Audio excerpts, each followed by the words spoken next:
banso ba kopesa ba mpesa ka tant pe volonté à Roland Arabiso partout et c'est ka pito komona ka bofanda ka vraiment beleli boso ba télévision na bino bosimi ba télécommande bofandi vraiment concentré pour na Hollanda émission bolinga mingi les valeurs RDC ne moko ba miso pona eko pona ba valeurs politique et république démocratique du Congo toujours tala mboka na miso lengi nezoko tambola toujours ba promesse na ngambo ya ba kambia mboka na miso république démocratique du Congo mais pendant que population azali toujours victime parce que bazali bloqué dossier ya RVF ah zela non ezani ligne maritime LMC transport stock LMC voilà LMC voilà fona bandela ligne maritime congolaise bala l'émission le valeur RDC na pesi nombo tembo d'accord une fois ba parce que bazali ko benga biso de partout na bi ke bozali ebele ko landa biso na habitando na bino amike na banda kuna ba chambre partout na kata mituka bozolu ka boye ba information ni oyo dosta kopesa à travers émission le valeur RDC na bi pona bino mona mboka Merlin, vous ensemble, mais un peu chargé par rapport à l'actualité politique aux autres République démocratique du Congo. Bandekoya LMC, Bandekoya ligne maritime congolaise, bazali ba victime, il y a dossier wana. Toujours ensemble, toujours au Bunda, na ebi ke ndeko na biso Merlin, vous voyez, na belema sika na biso ezali mais to toujours ko marteler parce que ba mingi bazali ko benga ba lobi toujours changement ezalité baza toujours na même position ba dépenser ba mbongo ebele ba msu basali ba crise ba msu basali ba crise ba tension ba msu basali na hôpital bandeko na partir est mboka na biso bazali toujours kolela likambo occupation pe massacre na ngambo M23 mais gouvernement congolais et c'était présence de la République ba c'était alors to komi tout na est-ce que bazali complice ou comment likambo social ya ba yi Congo démocratique ezali toujours poser problème éducation na sécurité na en parle pas ndeko Yves Bouya ndeko Merlin vous mbote na yo mbote ndeko dosta mbote na bakongo mani mbote na la nyonso ya dosta TV pe na émission valeur RDCN tikala ke na lombango na ebisi ba wewa na ba chauffeur ba taxi ba futa su ba taxi wana ti ba taxi wana ya 500 francs o bazwa oyebi ke Gentini instaura taxi moko eza na nisu basima juridique quand député à la maîtrise nango Gentini a ba o ba na so moto to benga communément ba wewa ba futa 500 fois chaque jour ce qu'on calcule 500 par moto fois 10 ça fait 5000 fois 100 ça fait 50 000 fois 1 million fois 100 000 ça fait donc ok on a on a plus de 30 40 000 plus de 500 000 motos token là bas véhicule 500 francs plus de 880 quelques véhicules donc Gentini mbongo toi pendant plus de une année à Batouana et ça pour attendre c'est le stade de Marty le rôle à concert. Voilà, bandeko ya LMC, ligne maritime congolaise bazali toujours collé là, il y a pas un changement. Est-ce que koko ça la commentaire par rapport na ngoto ko yebisa bayi Congo démocratique nini peut ba konzambo ke singe basa ni pona likambo oyo. Que déjà na annoncé conférence de presse moro prochainement pour na yango. Il faut to loba. Na annoncé conférence de presse moro pour na yango, na contact na bandeko wana, to gotika ba Congo mante o baza bazo souffrir. O ba libanda bazo linga. Basunga ba oba nakato ebinde ko dosta soko tali congolais nga vivara il faut que nga na ba agence za publicité te bolimbisanga na ba agence ba transfert ba monga ba monnaie gram ba western tu vas comprendre que même mutu doit sali fièvre pour va tunga sur la mutu na poto te na libanda mboka dati ndeleta $5 c'est compliqué alors ça ce n'est pas même que bamba covid guerre Ukraine ça c'est de l'escroquerie. N'a pas un gouvernement. Gouvernement escroqué des Congolais, ne pas escroquer biso na ram. Ne pas escroquer biso na escroquerie nyoso. Ça c'est encore une autre escroquerie. Alors moi je pense que na sengi na bandeko wana to solana bango solelo ngai déjà nazo préparer conférence de presse na biki ndeko dostoza aussi mba côté ya communication au kaba medu ekoya. Il faut to lo bato matisela yango makelele parce que bandeko na ba ko perdre té. Ba kendaki poto té. Moi je comprends pas, vous avez un chérubin au Kenya. Il dit qu'il lui aussi il a étudié en Europe.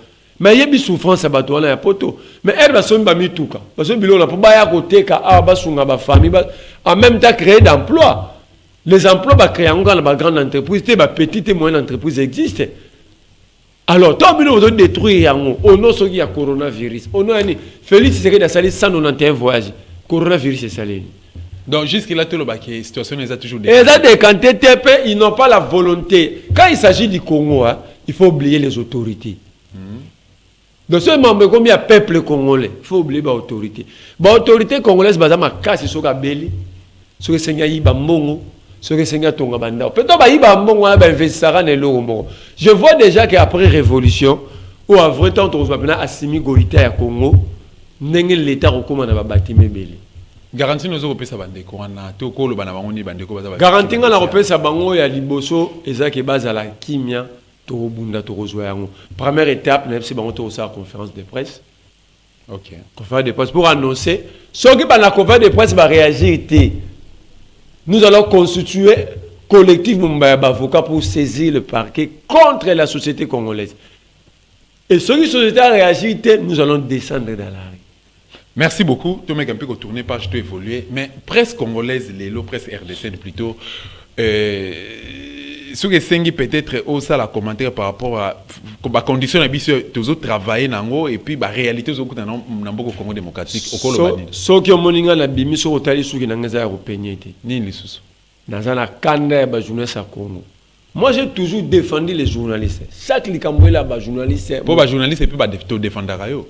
Moi, je défends. Moi, tu vas défendre, c'est normal. Je suis dans des combats. Mais journaliste, moi, je défends les journalistes. Pourquoi? Je suis convaincu que lorsque nous aurons une presse libre, socle le développement à Congo. Okay. Parce que le peuple, on va l'informer à véritable situation au pays naïf. Là, le peuple n'est pas informé. C'est les formes aux hommes qui est. La majorité sont des marionnettes. Et des marionnettes menacent le vrai journaliste. Deuxième élément, la presse est inféodée. Il y a des moutons noirs. Narotangue le moko, Christian Bosembe. Oh. C'est là qu'il était. Bosembe Aza avocat en même temps journaliste, c'est incompatibilité. Je vais saisir le bâtonnier national la semaine prochaine. Je l'ai dit trop. Est-ce qu'après ta serment après ta serment na baro ya mandaka et puis il y a ça renouvellement il y a serment ça veut dire il est reconnu na baron pas bâtonnier national na baron na ordre national des avocats comme avocat donc il doit cesser d'être journaliste mais soit il abandonne le métier d'avocat c'est ça le loi c'est ça le principe deuxième moto Kabulo mwana Kabulo il soit saligné Azap na comité de direction, de gestion, il y a comité olympique congolais en charge des finances. Journaliste. Même temps journaliste. Incompatibilité.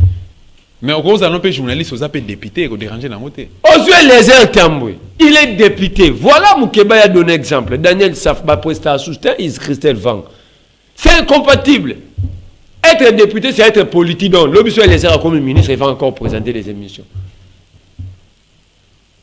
Mais mon lien à journaliste était il y a Aza animateur il preste comme journaliste à Yambarabato. Tant qu'on dit à Yambi Moutou na plateau. Azo poser ma question, il fait quel boulot? Mais IDPS Baloba qui une fois attendez, une fois basé pouvoir va instaurer état des droits. Est-ce que IDPS est allé créer sur base d'une loi? Tout qui n'est état est-ce que IDPS est allé créer sur base d'une loi? Si un parti anarchiste c'est l'IDPS. Non, au-delà parce que au-delà de la représentation exemple hôtel va père fondateur à exemple. Comment un parti sérieux peut être dirigé par une structure informelle qu'on appelle Parlement debout? Ceux qui font la loi là-bas, et c'est pas force du programme Parlement debout, pas parlementaire debout. Bah, vous avez une statut de place ni Parlement debout, tout force du progrès à reconnu. Alors, lui n'a bien un partenaire. Et puis, quand il y a une espèce qui va instaurer l'état des droits, est-ce que c'est leur volonté ou c'est la volonté du peuple? C'est la volonté populaire. Lis l'article 1, l'article 1er de la Constitution. La RDC se veut un état de droit au cœur de l'Afrique.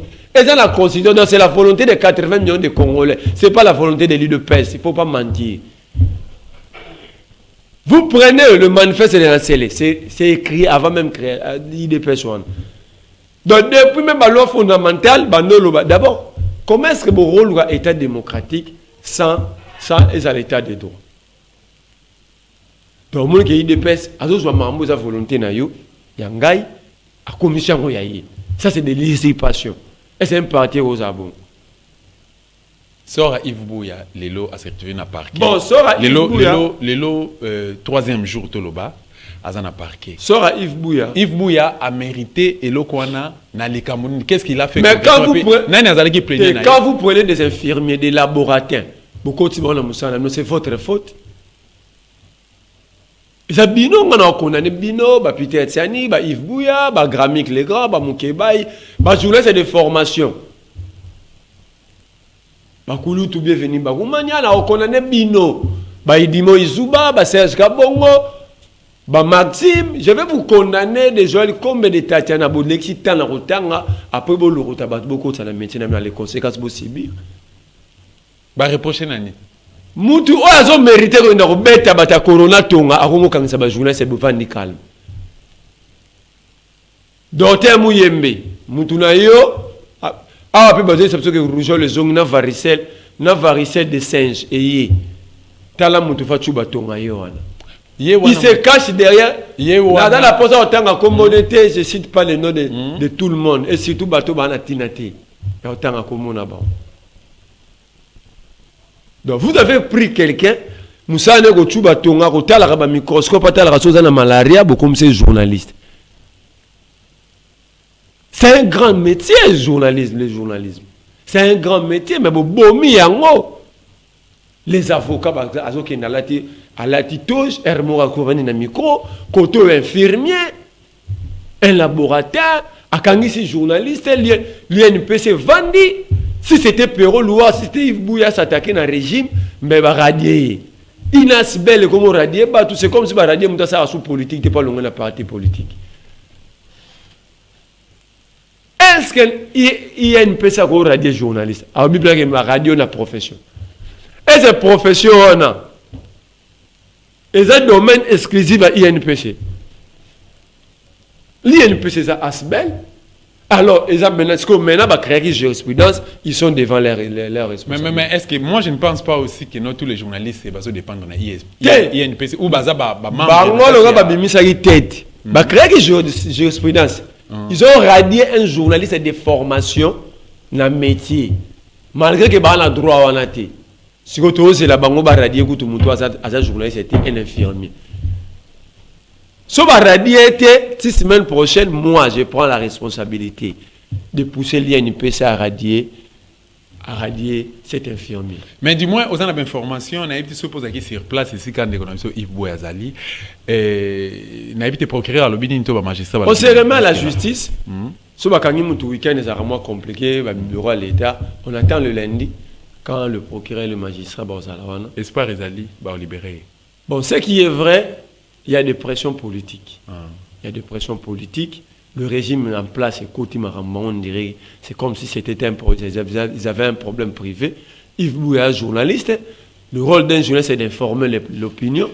Et lorsqu'un journaliste informe l'opinion, on va lingi muta lobate.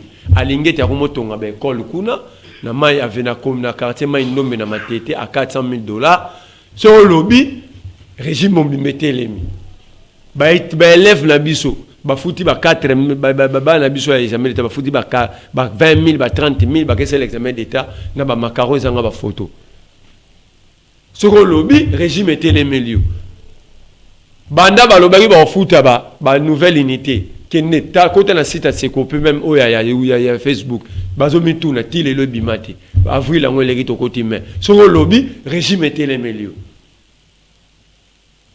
Alors, maintenant, ce régime dit démocratique, soit disant que soit hypothèse au Lobé, que Bango Babaki se bakoué barotia état de droit. L'autre côté, le promoteur, il y a Lukuta Missi, dans le Lobé, tant qu'on a le président, barotia le kanga jamais journaliste dans le régime. Tatiana Asala Anne, Yves Bouya lui est là. Perrault en exil. Mais moi, j'ai dit une chose chaque fois, je l'ai dit. Bogo kanga batunyo sote, il y a pas une prison pour biso tout. Bon après la cimetière hôtel les loso bobomi biso nyo so boke bokundi biso. Et puis une chose na web sa batunyo so ba kanga ngo lelo, toute infraction même ta bomi mutu c'est limité dans les temps. Infraction éternelle les a raté. Ben il dit qu'appelle lelo ba libandate. Donc quand vous prenez tout ça, je demande aux Congolais de ne pas avoir peur. Les gens est en mboka na biso ba Congo démocratique ba ça toujours collé la main. Récemment tout le monde qui n'habite deuxième année déjà Félix a imposé l'état de siège. Est-ce que bon to banana bila état de siège. Oko ça bila état de siège. Bon bila état de siège de rodo so yaminga mavesi na sala yango. Te ngala tunyo lelo. Bila état de siège so ça qui mettre comme état pour tout comité. Première pour évaluer l'état de siège bien. Pose la question à Félix Tshisekedi ou à tout robot communicant. Les derniers bombardements, il y a opération conjointe IPDF et FARDC, ça date de quand?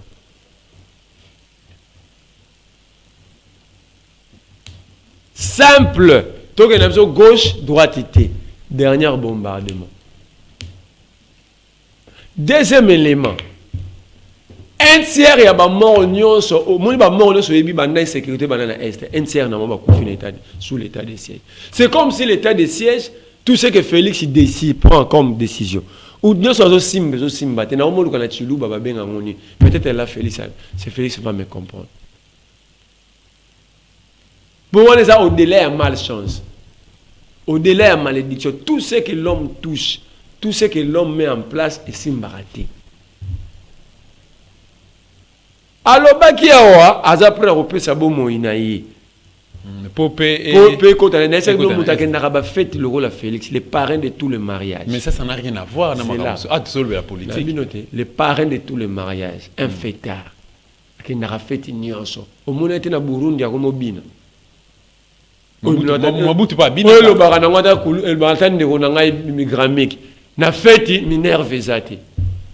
Awa opération hernie discale. Na robina hernie discale ekufi. Asimbisa ka ngoto ndengani. Et grave. Tantôt azobina, tantôt akomine mutu mbunda ya Suède avec ya kulutu bokechu. Pendant ces temps, chaque jour nous comptons des morts. À l'est de la RDC. Le président de la République, les garants du bon fonctionnement des institutions, les commandants suprêmes des forces armées et de la police. Azobina, Bazobona. Tout le monde est président. Tout ça, papa, n'a qui fait Hermois na Koufi. Tout ça, président. Tout ça, n'a pas Antonia Koufi. Félix va aller danser. Ça, c'est de la haute trahison. Ça dit, le président dit, ngana zana problème na binoté talinga été maram na bino ngana na ba fête na ngai. C'est ce que ça veut dire. Mais manière au bandeko bazana Goma na Nord Kivu bazoko benga biso babi ke no moyen te ba bombe partout insécurité moi ko longa na ndako la weza to sala poke même na boulangerie ko somba lipa. Mais non le baneni gouvernement congolais responsabilité des alignés dans tout ça. Au Rwanda Kagame parle. Ici Félix Azolobati. Tout na sikoyo ba robot communicant na kata stade de Marti ba traiter biso na bino ba ene ba jaloux ba ndoki ya Congo jo abetela Kagame maboko ba yemba yo nani o ba beta maboko ba yemba yo nani obo ya Kagame bata INC ya Kamere na bata IDPS stade plein Kamere mutayamba Kagame Kamere liboso ba omata na tribune Kamere liboso Kagame na sima ola sa Kagame place au Kevanda. Ba photo ezawana bo luka ngona ba internet. J'ai même d'ailleurs j'ai besoin que ba luka ba photo ba publier en belé pour bo mona degré les politiciens congolais ba ça à Congo. Je demande aux Kinois, aux Congolais en général, ba bisa ba photo wana stade na ba vidéo ba publier. Kagame zo kota ba ta INC. Na IDPS. Bazo yemba. Même Kabila sala ya ngote. Ba yemba yo nani oboya Kagame. Ba yo nani wana baza baboya Kagame ba yo ngo zai banani. Oui. Hein? Ba o wana yo nani oboya Kagame zaki banani. Bonjour. Zaki ne biso. Alors aujourd'hui Félix a présenté biso frère naye Kagame. Koto alobi il y a la volonté que Museveni a aidé aujourd'hui. Aujourd'hui oyoki discours il y a général il y a moi na Museveni wa général oki mambalobi. Abi, nous sommes prêts, moi et mon oncle. Et puis, oncle Nenan. Oncle Nenan. Kagame. Ok. Abi, nous sommes prêts. Osez seulement. Osez seulement. Nous sommes prêts, moi et mon oncle. Wanazo s'adresser na banane. Non, RDC. Dans tout ça, est-ce que le ministère de la Défense, s'il vous plaît, la République démocratique du Congo, chef d'état-major à RDC, commandant suprême de RDC la police, réflexe nini au bazan pour sauver les grands Congo.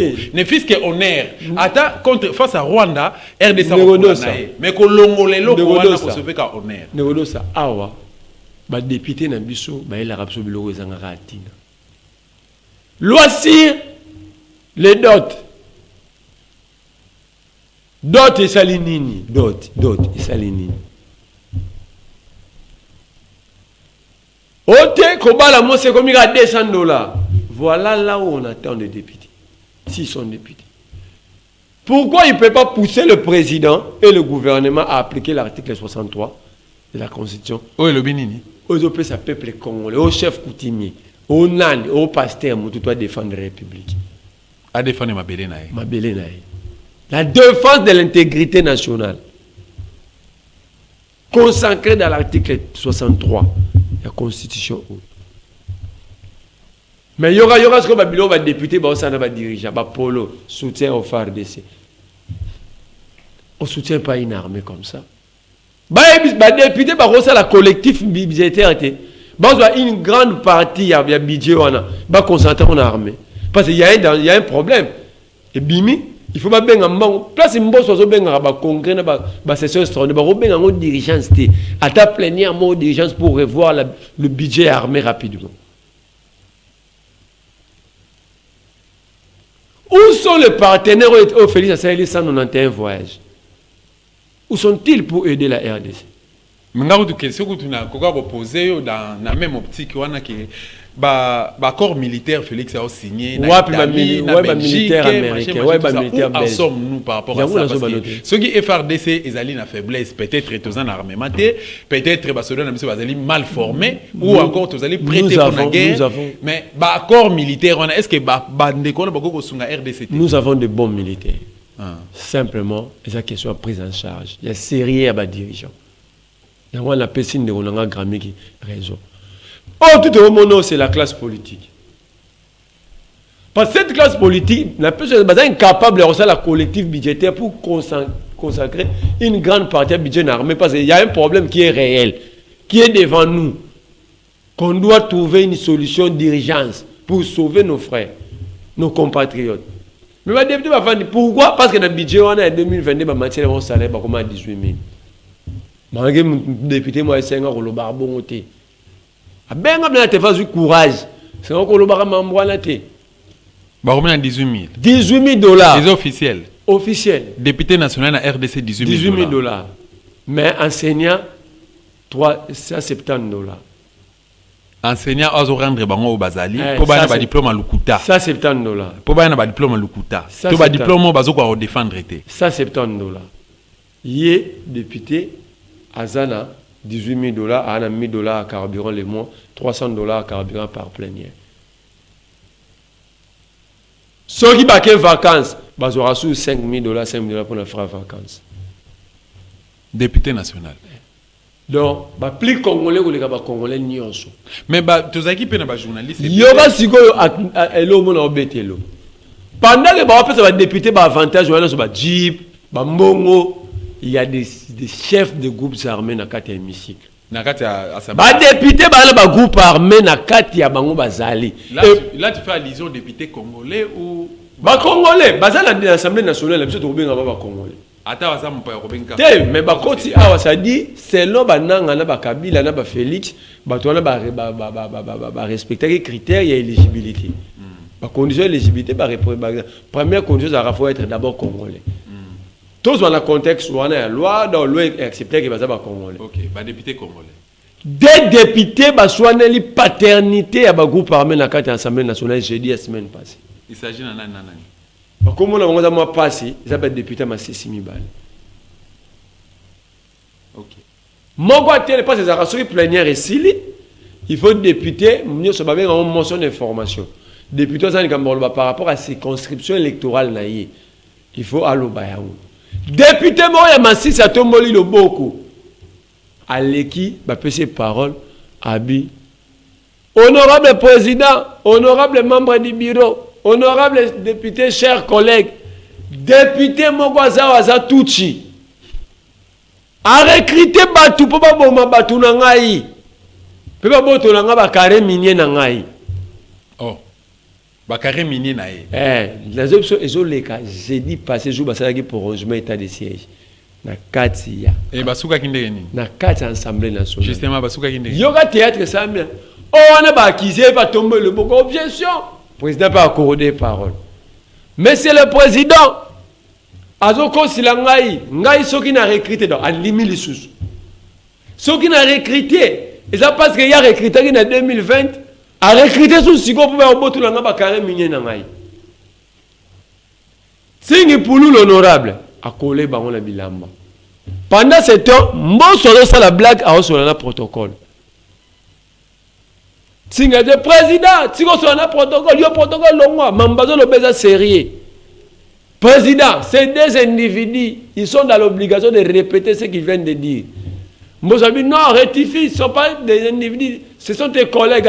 Collègues par rapport à Marambo Babimissia. Ces députés ont répété leurs paroles. Et commission disciplinaire et Assemblée nationale. Grave, Sigo, pour moi, on a une complicité à la classe politique. Aucun politicien l'obéliango. Jamais une accusation devant la justice. Parce que c'est trop grave que des députés nationaux aient la paternité à groupe armé devant tout le monde. Et aucun sous-arbre IDPS. Babak bangon la tang na bangonia soria ba robima na baba la po ba réclamer ils ont nzela. Babimi pété. Et ba député wana bazaki toujours avant-hier na congrès. Na parlé du peuple ba na bango sont députés. Donc en dehors il y a Rwanda na Uganda na bato tout monde tozo bunda na bango. Il y a des Congolais au bazala 4 ya mambo zo boma biso. Je pose une question. Ba généraux nyonso o batongaka bandako betage ya ba monter ya 1 million, 2 millions, 3 millions, 5 millions de dollars bazwa mbongo wana. Zwa salaire nae beta calcul. Ata beti 1000 ans armée a otonganda kwa wana. Parce que le salaire a d'abord un caractère alimentaire. Ça pour leur chambre à l'abri des besoins, ba na besoin de traitement, batanga, balia, ba fanda na ndako moi bien. Grosso moment mutuka. Mais si vous avez un ndako ya ba 8 niveaux, ya ba 5 niveaux, wana on peut monter wana sur 15. Vous y bien ngo, ba généreux bela so on ndako général tech pour agir. Général tech. Au sali bina calculer 10 millions peke. Na ba cortège ya ba 50 000 dollars. Cortège à 50 000 dollars. Mais salaire général na Congo na avantage de 5 000 dollars. Donc dans cette affaire il y a insécurité, il y a à boire et à manger. Deuxième, troisième problématique, il y a Est. Félix Eran a tout ça la mise en place à l'armée. Bah, information, il y a sur le bateau à nommer. Parce que même la chaîne n'a pas nommé Moutou. On doit se renseigner sur la personne. Parce que tant qu'il y a Tchara Bango, il y a des informations sur Bango. Pourquoi Félix a la générale Moïne de Mundoste na Est? Il est cité dans tous les mauvais rapports. La République. Pourquoi Félix a l'ongla été 2 fois ça les mise en place. Et il bosse à l'ongla même soit tiné bon retraite entre autres on décane. En général on décane qui n'a pas retraite. À ça il mise en place, ba mundo soit là batikali. À ça il deuxième mise en place, ba mundo soit là cité dans tous les coups. Batanga bango même ba mort ba il y a Mamadou Ndal. Mais atika pourquoi? S'il n'a pas encore l'âge de retraite, est-ce qu'il n'y a pas moyen de être dans le Congo central? Est-ce que Félix a encore ça? Et puis dans quel pays soldat qui est dans la mission de la province Moro-Boubaché, on a 10 ans, 20 ans? Dans quel pays du monde, dans quel pays du monde, on soldat, c'est comme chef d'État, commandant à la 14e légion militaire, on a 20 ans, place 10 ans. Souda batambu sakaye. Asa olongo la parce que c'est familiarisé trop en ça sous sala ti. A comme la mawaya bato to ça ma bien a comme règlement dans la famille. Or l'état ça ne on a biso de l'état c'est l'application des textes. Or ce moutoyer pour à rétablir autorité à l'état. à restaurer l'autorité à l'État. À comment moninga ya batu, bah c'est familiarisé, c'est fini.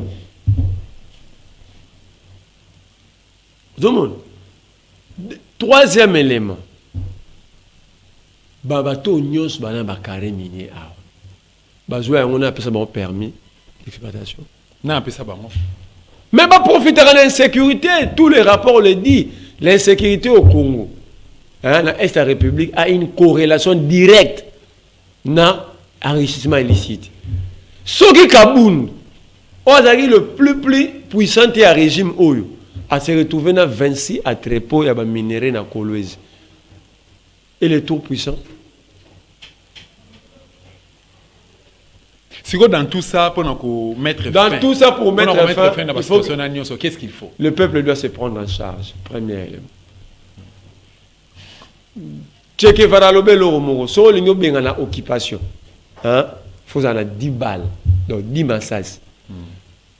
9 au utilisant contre tes propres frères au bazaro faciliter occupation.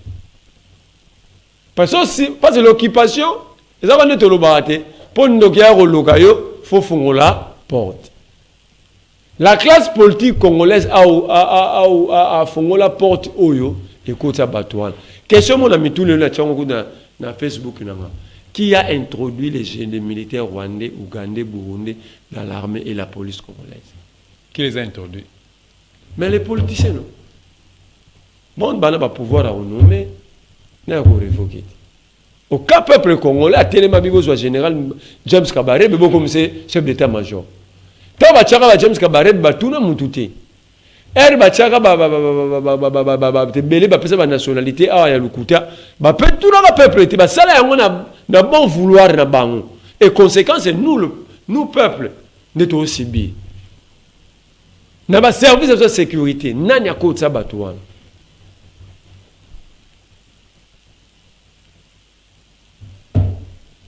Donc, la classe politique congolaise,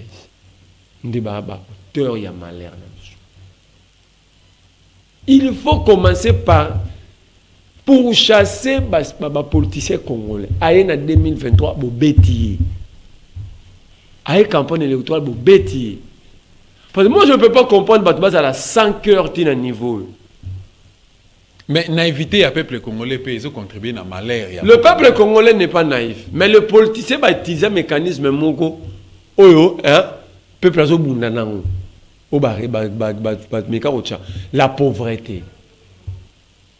Pauvreté, au peuple, c'est voulu, c'est une politique bien définie quelque part. De mon c'est voulu, par hasard. Toi, on a 80% des terres arabes. Si vous avez voulu, tu peux pas une bilan.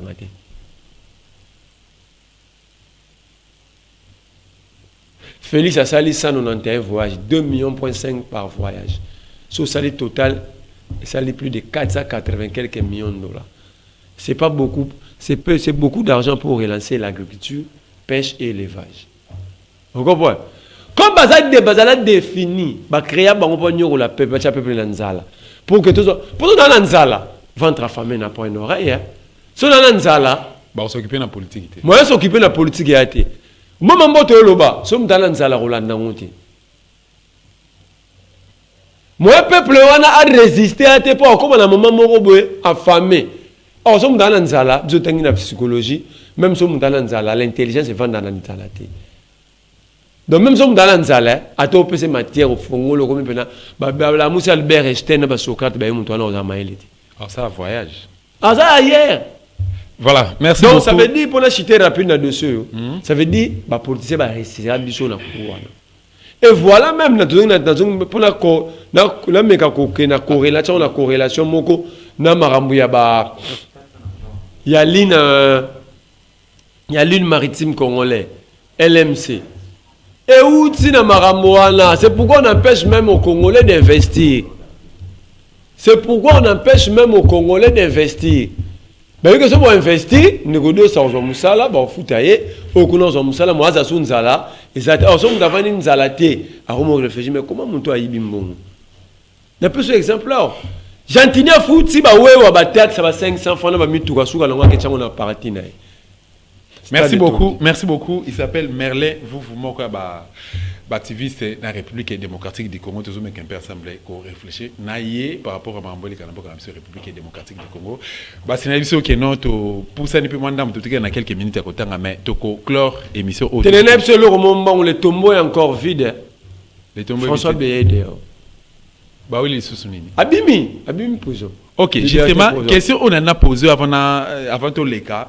Qu'est-ce qui fait que Batunion se base au Bambon na République démocratique du Congo au monde batanga biso Vital Kamerhe l'action même preuve que non Ibaki Jamal docteur Eteni tout ça et puis balobi que François Beya a dit le tombeau est vide a dit tenter ko éliminer Mokonza Mboka mais c'est Antoine Félix Tshilombo mais batwana o bayiba Bambongo wana ezonga kate batia bango na prison bazoko bima. Et Moutoyo a dit que tenter la sécurité à l'État, condamné après le chantage belé, a dit que Bimalbana. Moi, je Merlin vous. Est-ce qu'avec de telles réactions, de tels comportements, tu peux croire dans la justice en République démocratique? Atteinte à la sûreté de l'État. Ils ont haute trahison de la République. Ils ont infraction imprescriptible dans la loi. Le Soubakangyo, c'est pour toute ta vie. Mais Moutou a Nyachambo comme mouvement d'insécurité, il est dehors. On comprend le degré. Dans le monde, on a un et là, François Béaba qui a un salle. Mais on a un soldat, mais on a un boulot. Bon, tout le monde est état des droits, selon Bango. Atteinte à la sécurité de l'État. Mais l'état des droits, c'est établir le fait. L'état des droits, ce n'est pas arrêter, libérer quand il est bouillé. L'état des droits, c'est établir le fait. Ça dit dans un état des droits, l'unique autorité s'appelle la loi. Ce ne sont pas les individus. Quelle que soit ta taille, ta force, degré naïo, tous nous sommes soumis à la loi.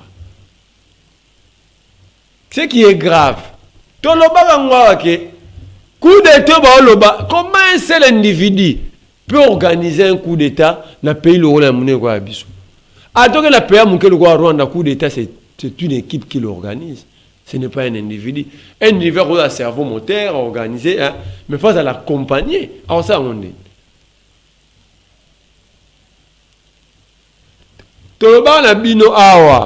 Comment Babi François Benga sa coup d'État va gagner? Mais dimanche, François Benga samedi le 5 février. Dimanche le 6, la République de l'Imité va marcher. Pour la réception François. Oh, bazo senga bakanga va même. Bakangi dia mutu ba senga suba kanga. Batumba na bapine bapanza na mituka bato. Dans ce régime to moni nyoso. Milice qui ngabwa bakenda. Mais tout le monde la nouvelle formule la milice na IDPS. Bateau mo bato sala na ba ola te bateni lo ba chikata.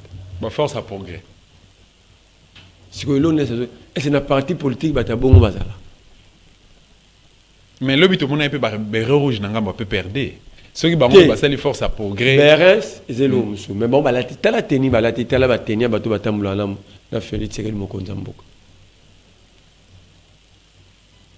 La tenue, la tenue. C'est quoi vous préparez contre la République? IDPS, pour une réponse, maman, IDPS, il y a malchance pour ce pays.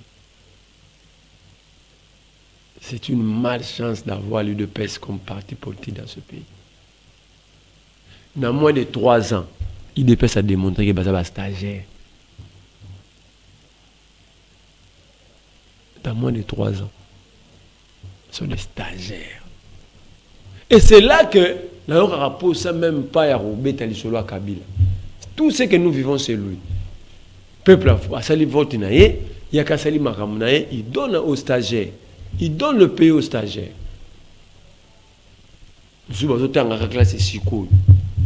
Donc, mais Nathan Makabila peut me batanga quand Francis Kalombo ba ndeko moi si Moleka azalaka ni premier vice-président assemblée azaki député.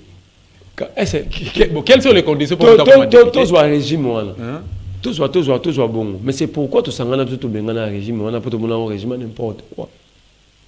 Ce que il peut perdre des autres chambres qui est là, n'a pas Kabila bazo lobale bazo na actualité. C'est à cause de l'amateurisme de l'idée. Keba ba benga ondo qui est né hein. Automé. Ngaso na ba en na ngala landa papa Tchenchi Sekedi. Il pas ça né. Ya makasi a proposé rien ça daya. A proposé rien ni virgule. Azala otinda rap so bat balali nzala si bango Mobutu. So bat balali nzala tondi si bana ya batu na basaba nzete so bat balali nzala ombolali nzala be pona Mobutu. Yango moni na régime ba souffrir batu wana ba osala te ba ko mokanga ke o biso pouvoir na so fois personne misala ba pesa n'importe qui musa. Musala faut mériter yango. Pourquoi peut-être un epse ba mo ko ide pesa o pouvoir bino tout bo so misala bo ko molia. Yo mo été Félix na opposé pesa ko même ba policier. Culture wana so na comme président tant au pouvoir policier pauvre zate bon ça mis tout na banda na bilo merci policier so mbeta epave na ngabwa comme on.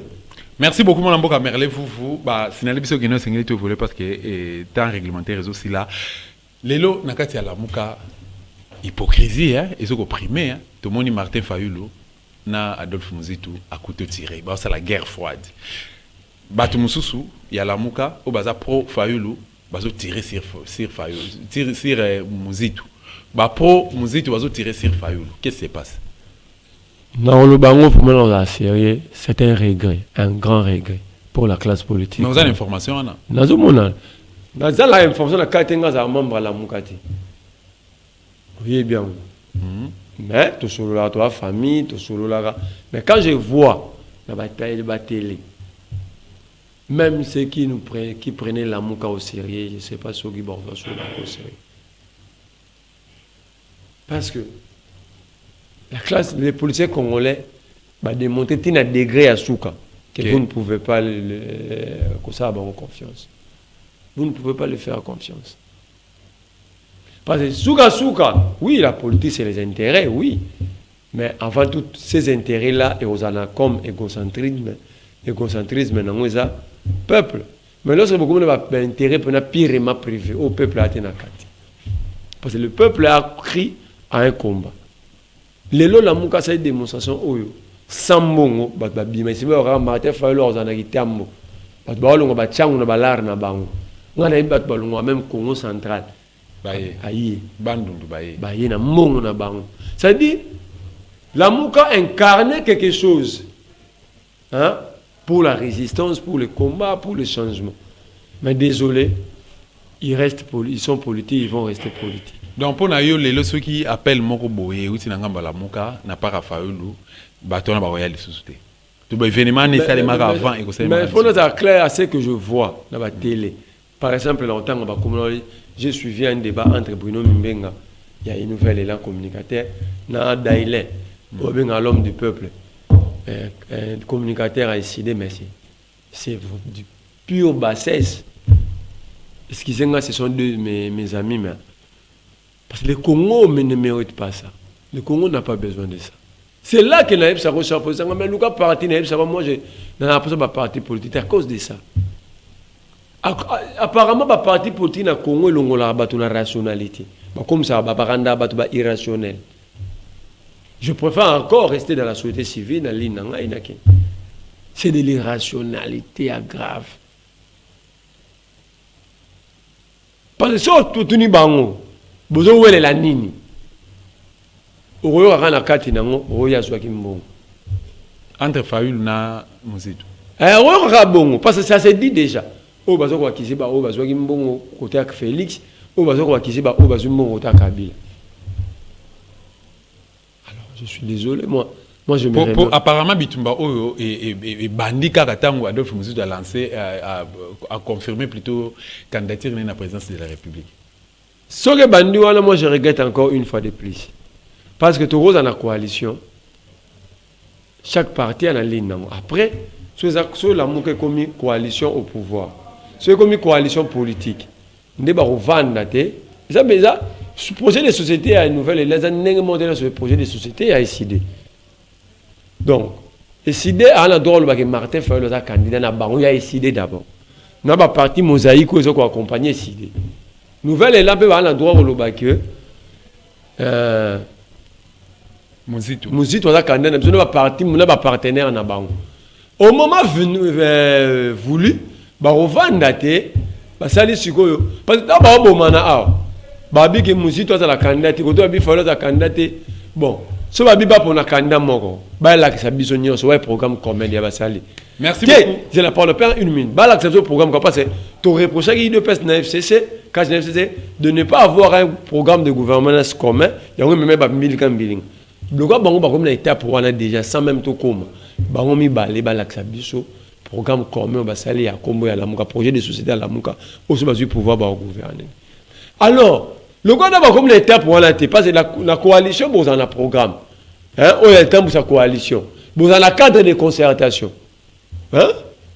Si le gars ba na ngote, ça dit chaque an, elle doit décider dans nenga zimi.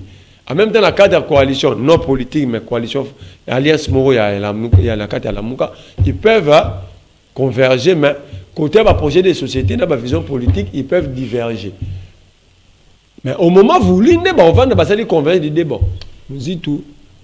Nous disons tout le monde, tout le projet, tout le monde, projet de société, nous avons Martin. Tout Martin, bien, tout le monde, nous disons tout. C'est ce que tue les Congo, même chez nous les jeunes. Et je comprends pas l'esprit et vous n'avez pas de leader politique.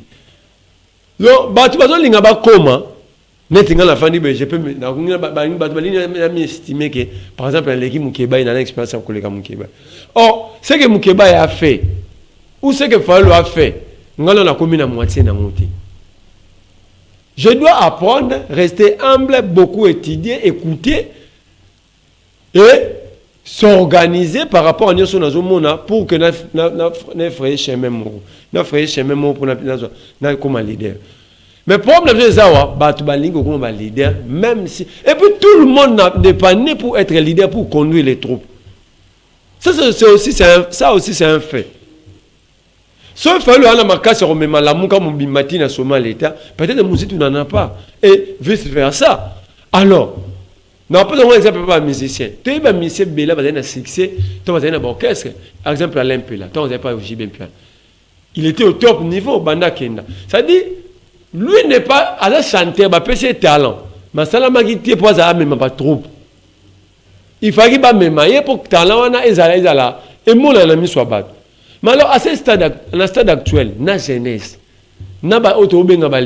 tous nous sommes dans le même bout, dans la même bout dont on a à poto à dégâts.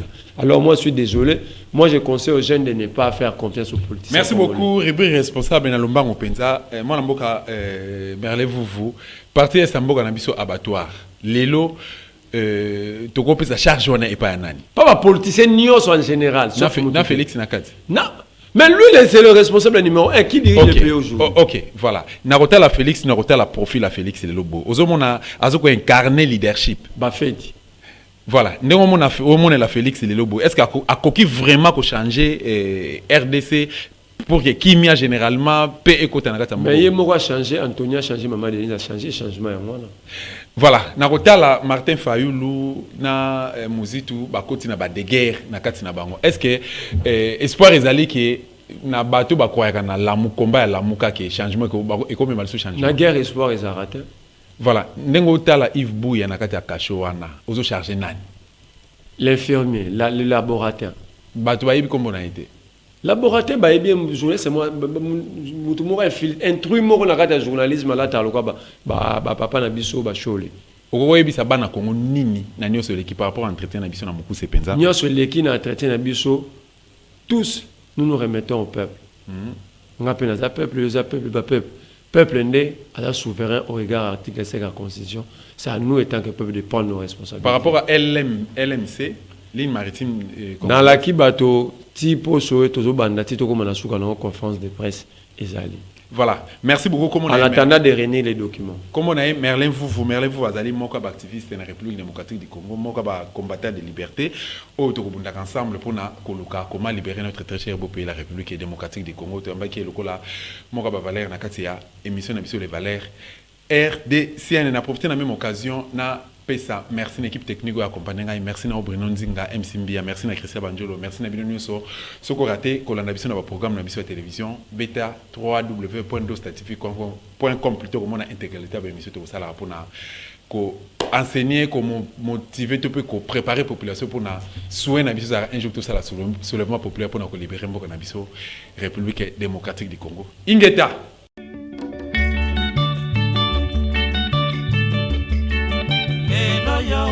Congo ya bankoko na biso tosambeli na Nzambe po abongisa Congo ya